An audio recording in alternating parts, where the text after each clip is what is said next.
Diplomacy বা কূটনীতিক প্রতিনিধি বা ব্যক্তিগত বর্গ বা ডিপ্লোম্যাটিক মিশন 3 ভাগে বিভক্ত। প্রথমত embassy, ambassador, minister, counsellor, first secretary, second secretary, third secretary এবং অ্যাটাচড।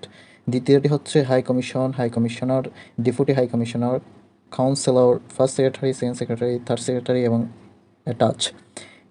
তৃতীয়টি হচ্ছে কনসুলেট জেনারেল, কনসাল এবং ভাইস কনসাল। কূটনৈতিক বিশেষ অধিকার ও দায়মুক্তি, প্রিভিলেজ অ্যান্ড ইমিউনাইটিস।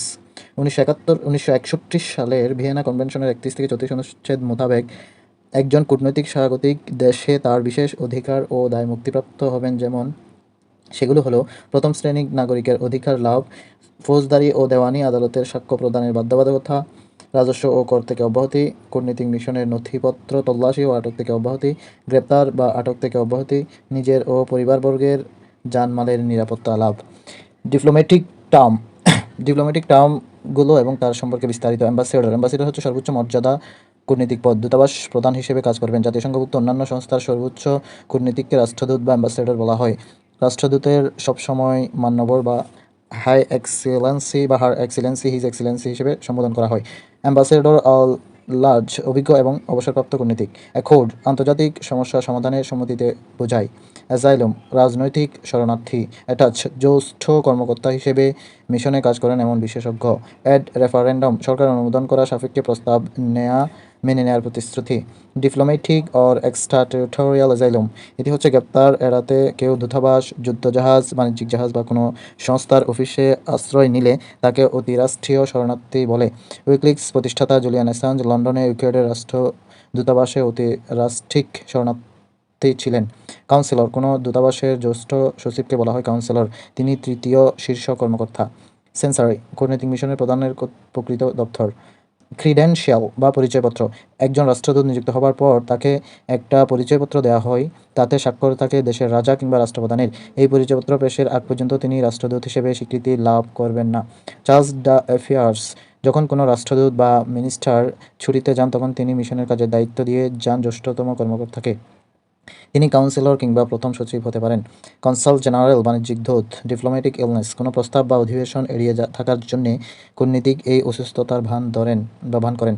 ডিপ্লোম্যাটিক কর্পস, গ্রাহক রাষ্ট্রের অবস্থানরত বিভিন্ন প্রেরক রাষ্ট্রের কূটনৈতিক মিশন প্রধানদের নিয়ে কূটনৈতিক কোর গঠিত, যেমন ঢাকায় নিযুক্ত ইউরোপীয় কূটনীতিকদের জোট বা কোর হল থার্সডে গ্রুপ।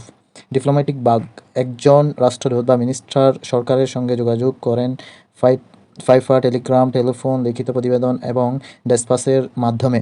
ডেসপাস মেইল ব্যাগে রাখা হয়, বিশেষ কুরিয়ার কিংবা কিংস মেসেঞ্জার তা বহন করে নিয়ে যায়। কিংস মেসেঞ্জার বা কুরিয়ারকে বিশেষ পাসপোর্ট দেওয়া হয় এবং উক্ত ব্যাগ খুলে দেখার অনুমতি বা অধিকার থাকে না বা কারণেই। এনভয় হচ্ছে মিনিস্টার পদমর্যাদার উপরাষ্ট্রদূত। তিনি রাষ্ট্রদূত বা হাইকমিশনার পদমর্যাদার পরের অবস্থানে থাকেন, তবে তিনি মিশন প্রধান থাকেন এবং বিশেষ উদ্দেশ্যে কোনো সংস্থা বা দেশের থেকে প্রেরিত হন। এক্সেলেন্সি, গ্রেট ব্রিটেনে এই উপাধিটা ব্যবহার করা হয় রাষ্ট্রদূত, ভাইসরয় এবং গভর্নর জেনারেলের ক্ষেত্রে। অন্যান্য দেশে মন্ত্রী ও গণ্যমান্য ব্যক্তির ক্ষেত্রেও ব্যবহার করা হয়ে থাকে। গুড অফিস, কোনো বিরোধ বা দুটি দেশের মধ্যে যুদ্ধ শুরু হয়ে গেলে তৃতীয় কোনো দেশ যদি এগিয়ে বিরোধ মীমাংসার জন্য কাজ করে তাকে ওই তৃতীয় দেশ গুড অফিস বলা হয় বা বলে অফিসেস। হাই কমিশনার, ব্রিটিশ কমনওয়েলথভুক্ত কোনো দেশ বা অন্য কোনো দেশে যে রাষ্ট্রদূত প্রেরণ করা হয় তাকে হাই কমিশনার বলে। 1948 সাল থেকে হাই কমিশনার পোস্টটি চালু হয়। নানসিও, ভ্যাটিকানের ফুফ প্রেরিত দূতকে বলা হয় নানসিও। ইন্টার নানসিও, ভ্যাটিকান ফুফ প্রেরিত দূতাবাসের বা দূতের সহকারীকে বলা হয় ইন্টার নানসিও। পার্সোনা নন গ্রাটা, পররাষ্ট্র মন্ত্রণালয়ের তলবের পরে কূটনৈতিক ব্যাখ্যা সন্তোষজনক না হলে ওই কূটনীতিকের বিরুদ্ধে বহিষ্কারাদেশ প্রদানসহ তাকে বঞ্চিত ঘোষণা করাকে বোঝায়। রিকল, কূটনীতিক স্বাগতিক দেশে শিষ্টাচার বহির্ভূত কোনো কাজ করলে তাকে স্বাগতিক দেশের পররাষ্ট্র মন্ত্রণালয়ে তলব করাকে বোঝায় রিকল। স্ট্যাটাস কিউ, এর অর্থ হলো স্থিত অবস্থা, এ দ্বারা বোঝায় যুদ্ধের আগে যে অবস্থা ছিল। স্যাংশন, আইন কিংবা চুক্তিভঙ্গের জন্য দণ্ড। 1961 সালে কনভেনশনের অনুচ্ছেদ 14 অনুযায়ী কূটনৈতিক মিশন প্রধানদের নিম্নে 3টি শ্রেণীতে ভাগ করা হয়: রাষ্ট্রদূত, উপরাষ্ট্রদূত, চার্জ d'Affaires। রাষ্ট্রদূত, হাইকমিশনার এবং ফুপের দূত হচ্ছে নানসিও, যারা রাষ্ট্রপ্রধানের নিকট প্রেরিত হন। উপরাষ্ট্রদূত বা কূটনীতিক মন্ত্রী এবং ফুপের উপদূত বা ইন্টার নানসিও রাষ্ট্রপ্রধানের নিকট প্রেরিত হন। চার্জ d'Affaires পররাষ্ট্র মন্ত্রীদের নিকট প্রেরিত হন।